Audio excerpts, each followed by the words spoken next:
Hey, what's up everybody? Thunderbob here, and tonight we're going to do a quick video basically showcasing my first night with the Switch 2.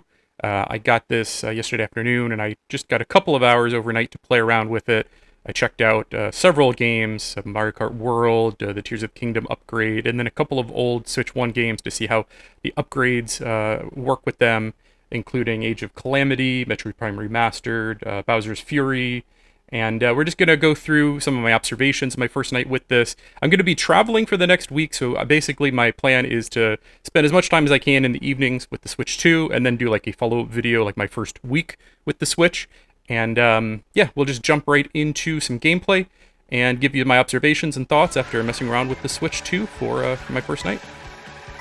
And to start with, let's talk about Mario Kart World. It's probably the game I spent the most time with. And the footage I'm showing you here, this is actually from the in-game, the Switch 2 capture system. So it captures it locally. You can only record 30 seconds at a time. That's why this is kind of like just random clips. Whenever I saw something kind of cool, I would do a 30-second record. And one thing I noticed, on the Switch 1, it would always record at 720p.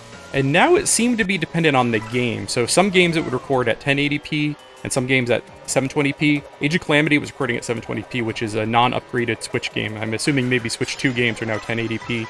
And this was also when I was recording both locally on the handheld mode or playing on my 4K television. So let's talk about Mario Kart World. I really enjoyed what I played so far. I've put in like an hour or two. It seems like a game I'll probably put a lot more time into, a lot of multiplayer with the wife and the kiddo. I mostly played just single player. The Grand Prix, pretty awesome. You know, overall, it's structured just like Mario Kart Deluxe in that mode. The biggest addition, though, in my mind, is the open world component, which is a little different than I was expecting. And I'll show you that here. And here's essentially how it works. At any time from the main menu screen, you can just hit that plus button. You see in the bottom right, it says free roam. And like it will go from just streaming like a race in the background to you actually controlling that racer, and you could just go anywhere in the open world, and the different Mario Kart tracks are like integrated into this open world. There's actually a mode where you are essentially doing a race and then like racing to the next start line. I haven't really messed around much with it.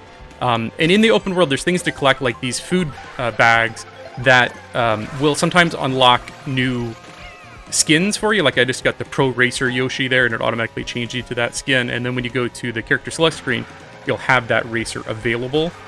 And I guess the biggest thing that I find kind of confusing is I expected a little bit more of a structure to the open world component. Like there are these P blocks, which are like little challenges spread around the map, and you click the P box, and then it'll have like go through these rings in a certain amount of time. And when you were done, it says basically mission complete. And I didn't see that it actually awarded. I've done maybe 5 of these things, and I didn't actually see the reward I got for these blocks. But I'm assuming you are getting something. Like, it just says you cleared a mission with no real like what the reward was. But if you go back to like the main screen, you can see like the characters you've unlocked. And there is just a huge variety of characters. There's also like stickers that you can put on your bike. There's a lot of ways to kind of customize, and it seems like you mostly unlock those through like the open world component. But I guess I was just expecting a little bit more structure to everything. You know, like some kind of like mission list, or like something that directs you where to go next. I really didn't find anything like that. You're just kind of wandering around. But overall, it's a lot of fun. Like, there are some really crazy stages.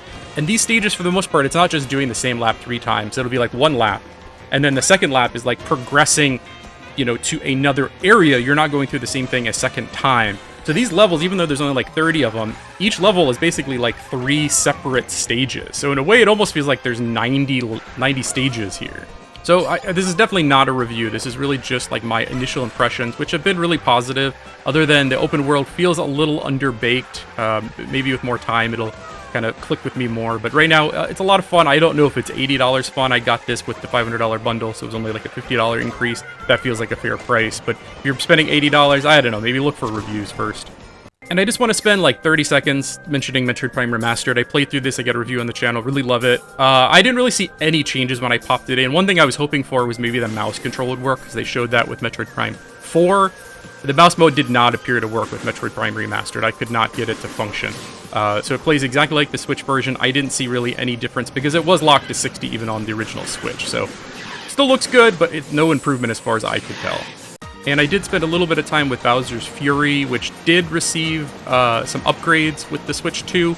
And I gotta say, it does look a bit better graphically. I was playing this both handheld and on the TV, and looks a little bit higher resolution. But the biggest difference, I think, the frame rate definitely seems a lot more stable. Like from what I remember, this was a 30 FPS game, and there were some drops. And I think it's running at 60. I don't have a way to test this, but it feels way more smooth. There's no real drops. Everything feels pretty great. But I've only put, maybe 20 minutes into this, just poking around with the new Switch 2 version. And and that is a free update. Some of these are paid updates, which I'll show the Tears of the Kingdom one in a moment. But this is a free update available just by plugging in your Switch 1 game. And another game I wanted to test was the Age of Calamity game. This is like the Zelda spin-off game. And this did not receive any kind of patch, free or otherwise. This is just the Switch 1 game. But what I read is some games like that had unlocked frame rates did receive some benefit. And graphically, this has not been improved at all. Look at the pop-in just at those trees and plants 5 feet in front of you just materializing. And enemies just materializing out of nothing when you turn your screen at any point. But the biggest thing I did notice is I played this recently on the original Switch, and it was a stuttery mess. That game, I think, has a 30 FPS cap, and it goes below 30 frequently. When you do a big tornado move like that, it would oftentimes drop frames, and it's felt really smooth for what I've played of it. So I think even though this game received no update, if the game had an unlocked FPS, it can benefit because the Switch 2 has more power, and it's able to push a little bit more up to that cap. So if the game either had an uncapped frame rate, maybe it was capped at 60, but it would run 40 most of the time. Well, with the Switch 2, it might be a locked 60 now, even without any updates, any patches, or anything. Or games that had no cap will probably run considerably better now on the Switch 2. Unfortunately, a lot of games did not have an uncapped frame rate or don't benefit a lot, but a couple of these games I've tested did benefit in that area considerably. But look at this pop-in. Every time you turn your screen, the enemies are just invisible, and then they're there. It's I forgot how bad this game looked, and I do hope this receives a patch along with that new game that's coming out in a couple months. And the last game I poked around with was Tears of the Kingdom, and I did pay the $10 upgrade fee. So this is basically the Switch 2 version of Tears of the Kingdom running, and it looks quite a bit better. I was playing this on the television and also in handheld mode. Both of them looked really good. Resolution seems higher. The FPS seems pretty locked at 60 as far as I could tell, even in big open spaces, even flying around the map. Just overall, a super smooth experience now. I can totally recommend this for $10, though I kind of wish that this was just a free update. I don't know how much effort Nintendo has to put into these kind of upgrades, but it feels like $10 is a bit much for just the graphical updates. Though some of these games that you have to pay for did receive a few different upgrades beyond that. There's a new Zelda whistle thing, so you can use a phone app. I haven't really messed around with it yet, but it does kind of breathe new life into this game. I played all the way through Tears of the Kingdom a couple years ago, really enjoyed it, but the performance definitely could be better, especially during combat sequences or while you're using some of the crafting systems. It would just stutter, and it was playable, but it was not as enjoyable as it could have been. And they've largely fixed that here. So overall, $10, I think, totally worth it if you already own this game. And if you don't own it, paying for the Switch 2 version seems like the way to go. Again, this is still, it's not going to compare to if you've got a 5090 or you've got a PlayStation 5 Pro or something. But this is basically a portable system, and it looks pretty good for a portable game, in my opinion. And I think that's, the Switch 2, the main reason I bought it is for Nintendo games. I don't really play many third-party games on the Switch, or the Switch 2. It's pretty much just my Nintendo system, and there's enough games that have been announced and the upgrades to the existing Switch 1 games that it seemed worth my while to pick up this system. I know it's a lot of money, and that doesn't really make sense to everyone, but being able to play Tears of the Kingdom at 60 FPS, a new Mario Kart World, that Donkey Kong game, Metroid Prime 4, all these were really appealing, and that's the main reason that I went ahead and upgraded. Plus the tariffs and everything, the uncertainty, I figured I might as well get it now in case it's not available or more expensive later. So just some final observations, just talking over the Zelda footage here. Overall, really enjoying the system. I noticed a couple of odd things. It felt like it was charging rather slowly in the dock.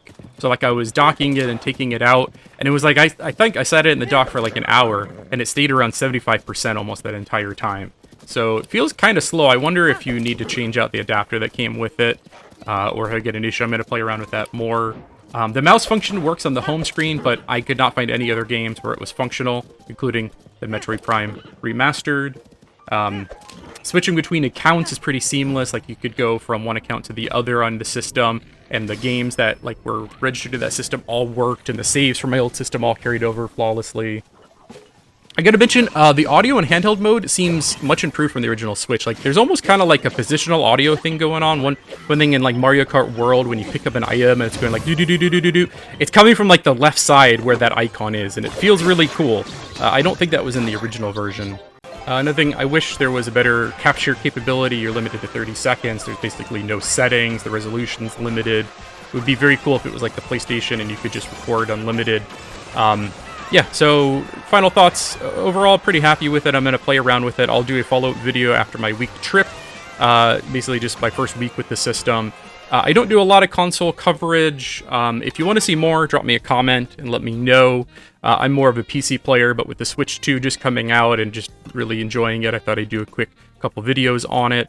This isn't like a change in the channel or anything. If you're new to the channel, I do cover a lot of different games. I've been doing a Resident Evil retrospective. So if you're into Resident Evil, I've got like 12 videos, one for each of the first 12 games, and I'm almost done with the series, just a couple more videos. Feel free to check out any of those. And yeah, expect another video in maybe a week or two with my overall thoughts on the system and maybe the first couple of games I've played. I do want to thank you for watching, everybody, and just have a great night.